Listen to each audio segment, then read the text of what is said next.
এবছর আরাফাতের রোজা কবে রাখতে হবে, আরাফাতের রোজা রাখার ফজিলত কি? এবছর আমরা আরাফাতের রোজা রাখব 16ই জুন রবিবার, অর্থাৎ 15ই জুন শনিবার দিবাগত রাতে আমরা সাহরি খেয়ে 16ই জুন রবিবার আরাফাতের রোজা রাখলে ইনশাআল্লাহ বিদিন আশা করা যায় আরাফাতের রোজার মর্যাদা বা ফজিলত আমরা লাভ করব। নবী করিম সাল্লাল্লাহু আলাইহি ওয়াসাল্লাম বলেছেন, সিয়ামু ইয়াউমি আরাফা আহতাসিবু আলাল্লাহি আন ইউকাফিরা সানাতাল্লাতী ক্বাবলাহু ওয়াল্লাতী বা'দাহু।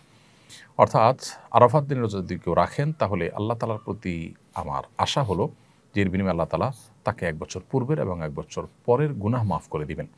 অতএব আরাফাতের রোজা রাখার চেষ্টা আমাদের করা উচিত। খুবই ফজিলতপূর্ণ একটি আমল।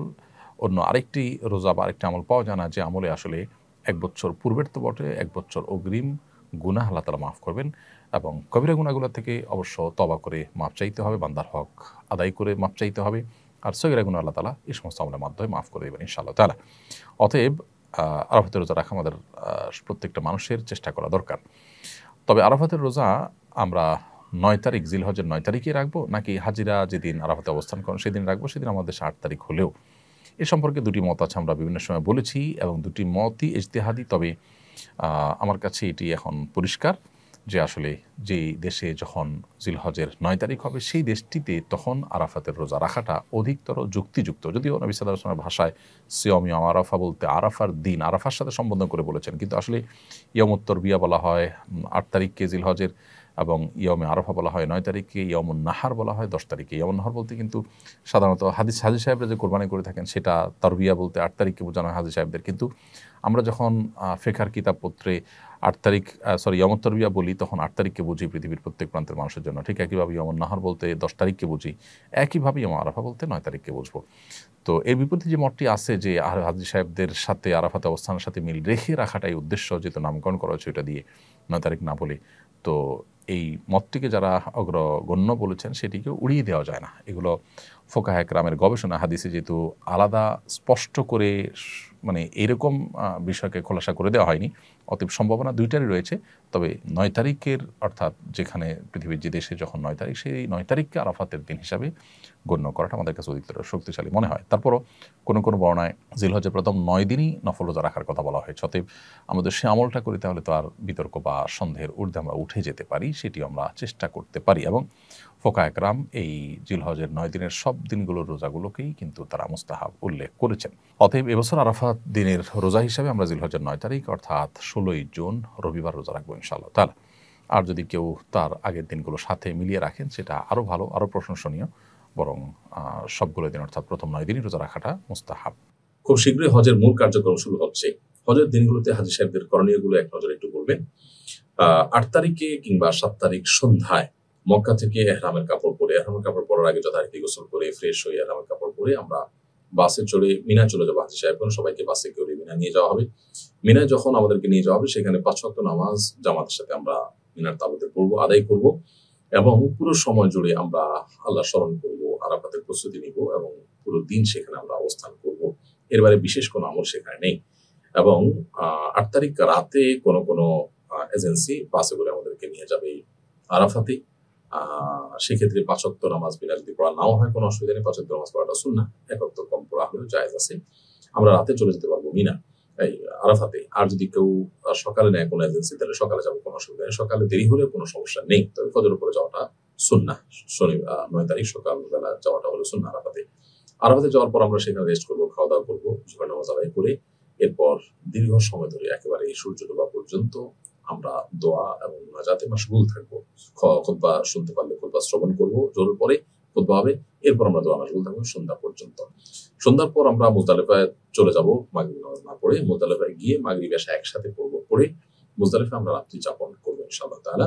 এবং মুজদালিফা রাত্রি যাপন করে ঈদের দিন সকালে অর্থাৎ 10 তারিখ ভোরে আমরা চলে যাব মিনার উদ্দেশ্যে। মিনা বলতে জামালাতের উদ্দেশ্যে। জামালাতে গিয়ে বড় জামালায় পাথর মেরে তারপর আমরা কোরবানি করব।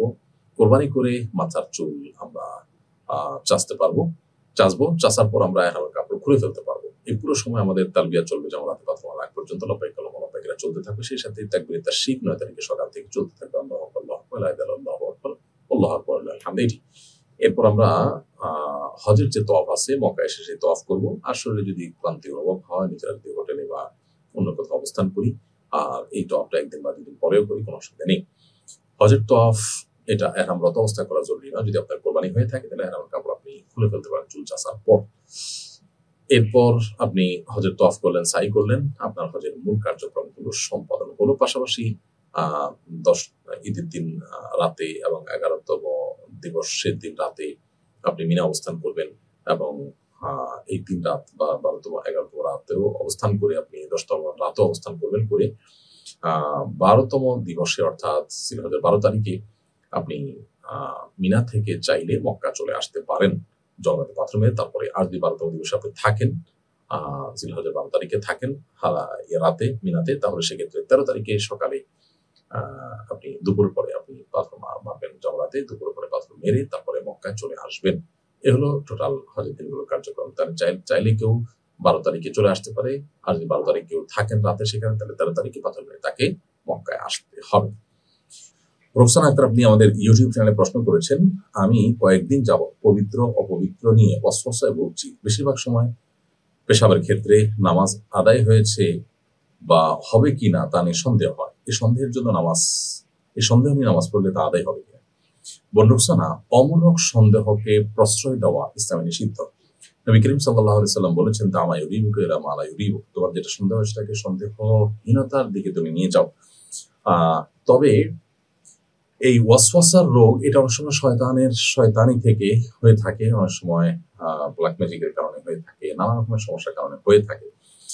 তো এই যে ওয়াসওয়াসার রোগ, এই ওয়াসওয়াসার রোগ থেকে আত্মরক্ষার জন্য আমাদেরকে রুকিয়া বা আপনার শরীর ঝাড়ফুঁকে শরণাপন্ন হতে হবে। এর পাশাপাশি ওয়াসওয়াসাকে প্রশ্রয় দেওয়া যে কোনো সুযোগ নেই ইসলামে, সেটা আমাদেরকে মাথায় রাখতে হবে। একটি মূলনীতি আছে ইসলামের শরিয়া, সেটা হলো যে আল ইয়াকিনু লা ইয়াজুলু বিশাক। আপনার ওযু আছে, এরপরে আপনার সন্দেহ হচ্ছে, খুঁতখুঁতে ভাব আসছে যে ওযু থাকলো কি গেল, তো এই খুঁতখুঁতে ভাবের কারণে আসলে ওযু ভঙ্গ হবে না, বরং ওযু আছে সেটি ধরা হবে। আপনার খুঁতখুঁতে ভাব নিশ্চিত কোনো বিষয়ের সাথে টেক্কা দিতে পারে না। আপনার মধ্যে যদি একটা বিষয় আপনি জান শিওর যে আপনার পেশাব বের হয়নি, এটা আপনি একসময় নিশ্চিত ছিলেন, মানে ওয়াসওয়াসা শুরু হওয়ার আগ মুহূর্তে, এরপর হঠাৎ করে ওয়াসওয়াসা আসলো। এই ওয়াসওয়াসা আসছে যে এই ওয়াসওয়াসাটা এটা যদি চূড়ান্তভাবে প্রমাণিত না হয়, প্রাসঙ্গিক এরকম ওয়াসওয়াসা হয়, আপনি দেখেন, তাহলে এটার কারণে আপনার ওই পবিত্রতাটা নষ্ট হয়ে যাবে না। একজন মানুষ ওযু করেছে নিশ্চিত, এখন ওযু গেছে কি যায়নি এটা নিয়ে তার সন্দেহ হচ্ছে, এই সন্দেহের কারণে ওযু গিয়েছে এমনটা বলা যাবে না, বরং ওযু আছে সেটা ধরে রাখা হবে, কারণ নিশ্চিতটা এই খুঁতখুঁতে বা ওয়াসওয়াসা দ্বারা দূরীভূত হবে না। আরেকজন ওযু করেননি নিশ্চিত বা ওযু ভঙ্গ হয়েছে এটা তিনি নিশ্চিত জানেন, এর মধ্যে ওযু করছেন কিনা তার সন্দেহ হচ্ছে, তাহলে সন্দেহ যদি হয় শুধুমাত্র, তাহলে নিশ্চিত ছিল ওযু ভঙ্গ হওয়াটা, ওযু ভঙ্গ হওয়াটা চূড়ান্ত ধরা হবে। এই জন্য ওয়াসওয়াসাকে আসলে খুব বেশি আমল নেওয়ার সুযোগ নেই। আপনি রুকিয়া সাপোর্ট গ্রুপ আছে সোশ্যাল মিডিয়াগুলোতে, সেখানে ওয়াসওয়াসার রুকিয়া লিখে আপনি সার্চ দিতে পারেন। ইউটিউবে আছে সে সমস্ত রুকিয়ার অ্যাপগুলো নামাতে পারেন বা ভিডিওগুলো শুনতে পারেন। ইনশাআল্লাহ আশা করা যায় আপনি ওয়াসওয়াসা থেকে রক্ষা পাবেন। সেই সাথে আপনি কোনো সাইকিয়াট্রিস্টও দেখাতে পারেন। কাজী আশরাফুল ইসলাম, আপনি আমাদের ইউটিউব চ্যানেলে প্রশ্ন করেছেন, আমার বাসার সামনে আমার বাবার দাদার কবর রয়েছে। আমার বাবার ইচ্ছা সেখানে তাকে কবর দেওয়া, কিন্তু জায়গাটি একেবারে ঘরের বারান্দার কাছে, আমার করণীয় কি? প্রথম কথা হলো যে এক জায়গায় কিছু কবর আছে, সেখানে আরেকটা কবর তো দেওয়াই যেতে পারে। আর যদি শুধু একটা সিঙ্গেল কবর থাকে, তাহলে সেক্ষেত্রে সেখানে আরো একটা কবর দেওয়া, আরো অন্যান্য কবর দেওয়া, সেটা জায়েজ না শুধু, বরং উত্তম। কারণ কবরস্থান হওয়া উচিত সবার জন্য উন্মুক্ত। বিশেষ করে পারিবারিক কবরস্থানের যে ধারণা আমাদের সমাজে রয়েছে, এটি অনেক সময় অহংকার থেকে হয়ে থাকে। সেটি হলে আমাদের এখান থেকে সরে আসতে হবে, এবং এটি উচিত হবে না যে আমাদের পরিবারের কবরস্থান এটি, আমরা 2-4 জন মানুষ এখানে শুধু শায়িত হবো, বা অমুক ব্যক্তির কবর এখানে কেউ সাথ থাকবে না, এরকমটি করা উচিত নয়। নবী করিম সাল্লাল্লাহু আলাইহি ওয়াসাল্লামের কবর, আম্বিয়া আলাইহিস সালাম, তাদের কথা ভিন্ন। সাধারণত এভাবে নিজেদের কবরকে আলাদা করা জন্য মানুষের কবরস্থান থেকে, এটা অহংকার বশত সাধারণত হয়ে থাকে, এটা অনুচিত কাজ। আর এমনিতে যেটা আপনি বললেন যে আপনার বাপের দাদার কবর আছে, সেখানে আপনার বাবাও শায়িত হতে চান, যদি সেরকম হয় তো অবশ্যই সেটি জায়েজ আছে, করতে পারেন। আর আপনার ঘরের বারান্দার কাছাকাছি হওয়ার কারণে আপনি হয়তো অস্বস্তিতে ভুগছেন যে এতে আপনার ক্ষতি হতে পারে কিনা, এটা একেবারেই আমাদের ধারণা মাত্র, এটা ক্ষতির কোনো কারণ নেই। কবরস্থান পাশে থাকলে মানুষ মরে যায় না বা বিপদগ্রস্ত হয় না, বরং আপনি নিয়মিত আপনার বাবার কবর জিয়ারত করতে পারবেন, বাবার কবরে সালাম পেশ করতে পারবেন, এটা আপনার জন্য সৌভাগ্যের বিষয়। বিধায় এ ব্যাপারে আপনার হেজিটেশনটা দূর করে ফেলা উচিত। অপুর আসেল, আপনি লিখেছেন, একজন নিয়ত করলো প্রতিদিন কিছু হলেও দান করবে, কিন্তু সময়ের অভাবে প্রতিদিন দান করতে পারছে না। এখন সে যদি সপ্তাহান্তে, পক্ষান্তে কিংবা মাসিক হিসেবে প্রতিদিন দানের সমপরিমাণ সম্পদ বা অর্থ কোনো এতিমখানায় কিংবা কোনো ট্রাস্টে দান করে, এদিকে তার নিয়ত ফলপ্রসূ হবে। প্রথমত, প্রতিদিন দান করার যিনি নিয়ত করেছেন তিনি প্রতিদিন দান করলে তার নিয়তটা রক্ষা করলে ভালো। যদি করতে না পারেন, এর কারণে তিনি গুনাহগার হবেন না, কারণ নিয়ত রক্ষা করতে না পারলে মানুষ গুনাহগার হয় না। বিশেষ করে অপারগতার কারণে যখন আপনি এটা পারলেন না, এর কারণে আপনার কোনো গুনাহ হবে না। অতএব আপনি সপ্তাহ শেষে বা 15 দিন শেষে বা মাস শেষে দান করলে সেটাও জায়েজ হবে, কোনো অসুবিধা নেই। আসুন্নাহ ফাউন্ডেশন, উম্মার স্বার্থে সুন্নাহর সাথে।